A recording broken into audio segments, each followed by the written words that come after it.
Welcome to Ganesan media. இறைவனுடைய அருளால் நம்ம எல்லோரும் நல்லா இருப்போம். தொடர்ந்து ஆதரவு கொடுத்துட்ருக்கிற எல்லாருக்கும் மனசார நன்றி தெரிவிச்சுக்கிறப்பா. மறக்காமல் லைக் பண்ணுங்கள், ஷேர் பண்ணுங்கள், சப்ஸ்கிரைப் பண்ணுங்கள், உங்களுடைய கருத்தை பதிவு பண்ணுங்கள். வாங்க வீடியோக்குள்ளே போகலாம்.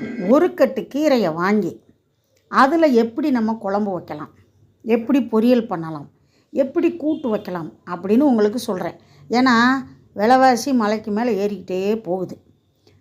வசதி இருக்கிறவங்களுக்கு பிரச்சனை இல்லை, நடுத்தர குடும்பத்துக்கெல்லாம் ரொம்ப கஷ்டம். அந்த விலை விற்கிது. ஆனால் நம்மளுக்கு ஆரோக்கியமான சமையலும் வேணும், ஆரோக்கியமாக சாப்பிடணும். அதுக்கு நிறைய வழிகள் இருக்குது. அந்த வழி தான் இப்போது இங்கே பாருங்கள்.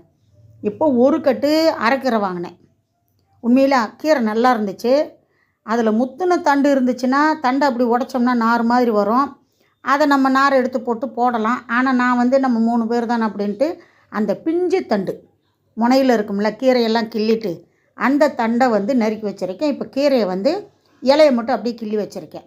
இப்போ தண்டை நம்ம பொடிசாக கூட நறுக்கிடலாம். நான் இந்த அளவில் நறுக்கியிருக்கேன்.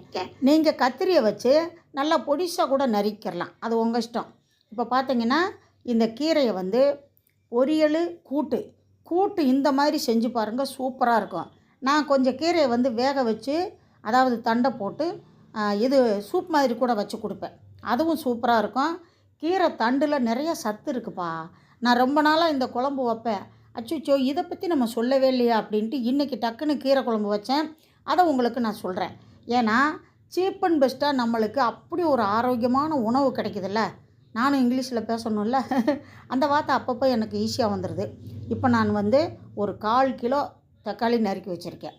அதே மாதிரி 1/4 கிலோ வெங்காயம், சின்ன வெங்காயம் போட்டால் இன்னும் சூப்பராக இருக்கும். நான் பெரிய வெங்காயம் தான் நறுக்கி வச்சுருக்கேன். ஒரு பல் பூண்டு, அதாவது ஒரு பூண்டு, அதில் எத்தனை பல் இருக்கோ அது. நம்ம பல் இல்லைப்பா, பூண்டு பல். சரி, மொக்கையாக இருக்க காமெடி விட்டுருங்க. இப்போ கீரை தண்டு பார்த்திங்க இல்லையா, நான் நறுக்கி வச்சது. இதை நல்லா கழுவி அலசி எடுத்து வச்சுருக்கேன். இப்போது சின்ன குக்கரில் எண்ணெய் ஊற்றிட்டேன். நான் விசிலி அடிக்க விடுவேன்.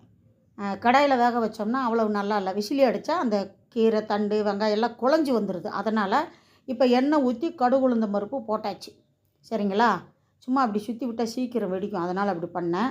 அதுக்கப்புறம் கருகப்பில்லை போட்டதுக்கப்புறம் வெந்தயம்.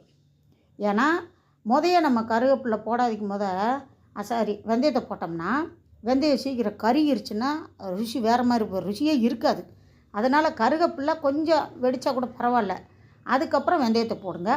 வெந்தயம் போட்டு அப்படி பொன்னிறமாக வரும்போது ஆரம்பிக்கும் போதே வெங்காயத்தை போட்டுருங்க. சரிங்களா, சூப்பராக இருக்கும். வெங்காயம் கண்ணாடி பதம் வந்தால் போதும், ரொம்ப வதங்கணும்னு அவசியம் இல்லை. அதுக்கப்புறம் அந்த பூண்டை போடுங்க.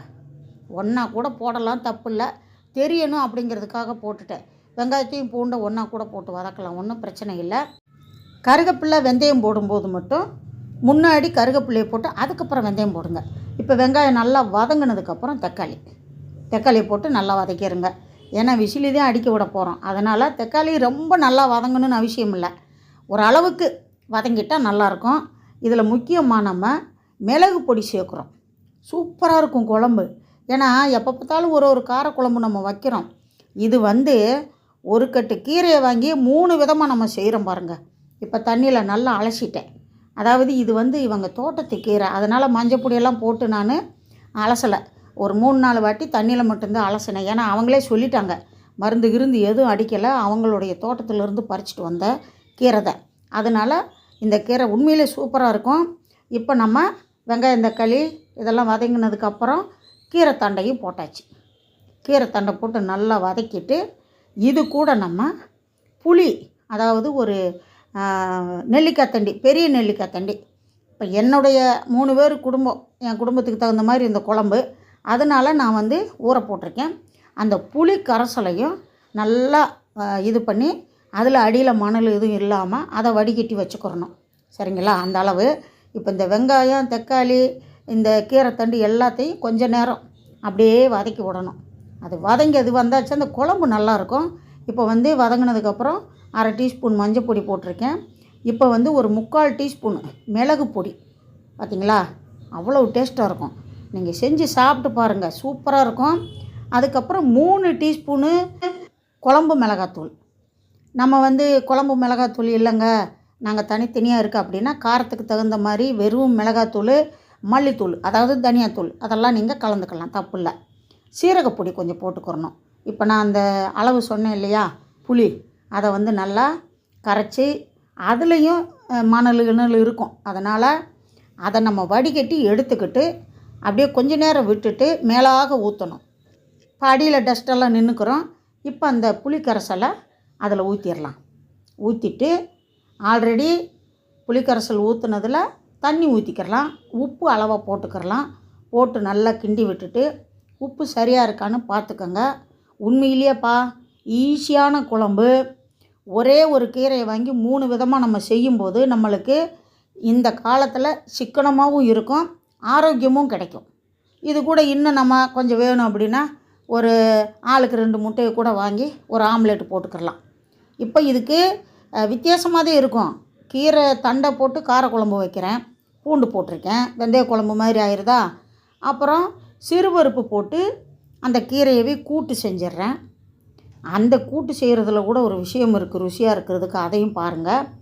அதுக்கப்புறம் நல்லா கிண்டி விட்டு உப்பு பார்த்து சரியாக இருக்குது, நல்லா மூடி வெயிட்டை போட்டுருங்க. 3-4 விசிலி அடிக்க விட்டுருங்க. அப்போ தான் குழஞ்சி நல்லாயிருக்கும். இப்போ வந்து கூட்டு செய்கிறதுக்கு, அதாவது அரைக்கீரை கூட்டு, கீழே சிறுபருப்பை போட்டு மேலே கீரையை வச்சுட்டேல்ல, இது வெந்துக்கிட்டே இருக்கட்டும். அதுங்குள்ள வெங்காயம், கொஞ்சம் தக்காளி, சீரகம், கடுகு உளுந்தம் பருப்பு போட்டு பூண்டு ஒரு 2 நசுக்கி போட்டு கொஞ்சோண்டு பெருங்காய பொடி, காஞ்ச மிளகாய் 2, பச்சை மிளகாய் அந்த குட்டி குட்டியாக நறுக்கி போட்டிருக்கேன் பாருங்கள், அந்த மாதிரி போட்டு நல்லா வதக்கிடுங்க. முடிஞ்சால் சின்ன வெங்காயம் போட்டுக்கோங்க. இந்த கலவையை எடுத்து அந்த கீரை வெந்துக்கிட்டு இருக்கு இல்லையா, சிறுபருப்பும் கீரையும் அதில் ஊற்றிடுங்க. ஊற்றிட்டு மஞ்சள் பொடி கொஞ்சம் போடுங்க, உப்பு போடுங்க அளவாக போட்டுட்டு. முதல்ல உப்பு போட்டுறாதீங்க, கொஞ்சம் அமுங்கினதுக்கப்புறம் போடுங்க. ஏன்னா நிறையா தெரியும், அப்புறம் உப்பு அதிகமாகிடும். கம்மியாகிட்டால் கூட வேணும்னா போட்டுக்கிறலாம். இதை வந்து அந்த பருப்பு வெந்து மலர்ற வரைக்கும் அந்த கீரையை வேகட்டும். இப்போ குழம்பு வெந்துருச்சான்னு வெயிட் எடுத்துகிட்டு பார்ப்போம். உண்மையிலேயே சூப்பராக இருக்குப்பா, வாசனையாக இருக்குது. நீங்கள் செஞ்சு பார்த்துட்டு சொல்லுங்கள். கீரை வாங்கும்போதெல்லாம் நான் நிறைய வாட்டி நான் செஞ்சுருக்கேன், ஆனால் வீடியோவாக இப்போ தான் போட்டுக்கிட்டு இருக்கேன். எங்கள் வீட்லேயே சொல்லுவார், இந்த முருங்கைக்கீரையை வாங்கி இத்தனை வகை செய்கிற மாதிரி ஒரு அரைக்கீரையை வாங்கி இந்த மாதிரி செஞ்சிடுறியா அப்படின்னு. ஆனால் எல்லாருக்குமே பிடிக்கும். ஏன்னா இது வந்து காரக்குழம்பு மாதிரியே ஆயிடுது, சிறுபருப்பு போட்டு கூட்டு மாதிரி ஆயிடுது. அதே மாதிரி கீரை நம்ம தேங்காய் போட்டு பொரியல் பண்ணுவோம்ல, அதே மாதிரியும் நம்ம பண்ணிக்கலாம். இப்போ ஒரு கிண்ணத்தில் மாற்றி வச்சாச்சு, செஞ்சு சாப்பிட்டு பாருங்கள், உண்மையிலேயே நல்லாயிருக்கும். கீரை வந்து எப்பயும் போல் பச்சை மிளகாய், வெங்காயம், கடுகு உளுந்தம் பருப்பு போட்டு கீரையை போட்டு வதக்கி தேங்காய் போட்டு இறக்க வேண்டியதான். அதை நான் உங்களுக்கு வீடியோவில் காட்டலை, செஞ்சதை மட்டும்தான் காட்டுறேன்.